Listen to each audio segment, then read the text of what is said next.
Bienvenidos a la última unidad de la asignatura Lógica, material desarrollado por el profesor Julio Alvarado.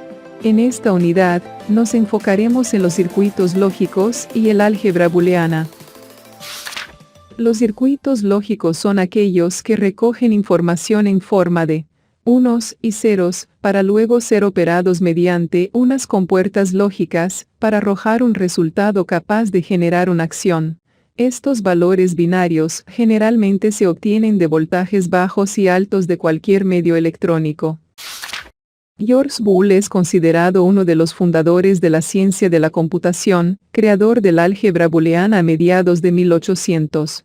Estableció que los valores binarios se corresponden con las veracidades lógicas de verdadero y falso, y a sus tablas de verdad para crear los operadores booleanos y las compuertas lógicas. Partiendo del hecho, en el que, un 1, vale verdad, y un 0, vale falso. La tabla de verdad de la conjunción lógica se comporta como una tabla de multiplicadores binarios entre unos y ceros. También podemos observar que el lugar de la tabla donde hay un falso, le corresponderá un 0 en su tabla equivalente y en todos aquellos lugares donde hay una verdad, en su tabla equivalente, veremos un 1. Esto quiere decir que, al multiplicar 1 por 1, da como resultado un 1, se corresponde a decir que, verdad y verdad equivale a verdad, y que, 0 multiplicado por 1, dará 0, tanto como decir, falso y verdad, equivale a falso. De igual forma, ocurre para la tabla de verdad de la disyunción, en la que debemos asociarla con el sumador booleano. Nuevamente las verdades representan los unos en la tabla de la suma, y los falsos corresponden a la posición donde están los ceros. Aquí vemos cómo 0 sumado a 0 resulta en 0, o bien, 1 que se suma a 0 da como resultado un 1.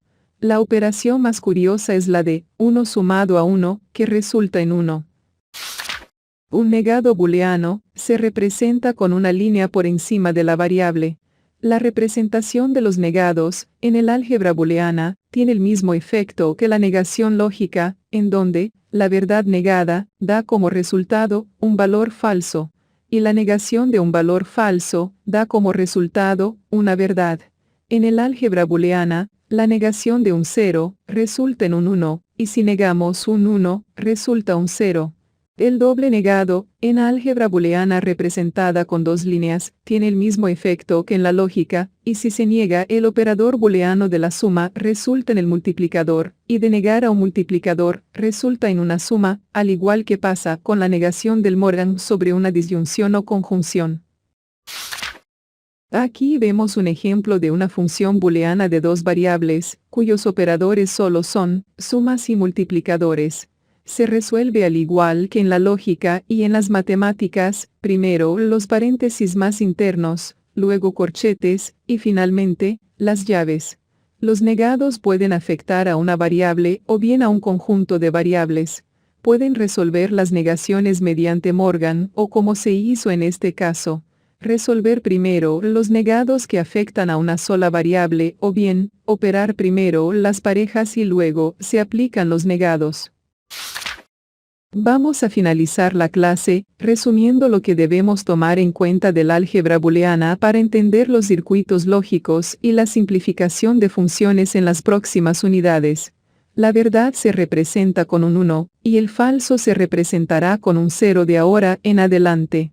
Igualmente, la conjunción lógica, la vamos a sustituir con el multiplicador, mientras que, la disyunción, se va a representar con una suma.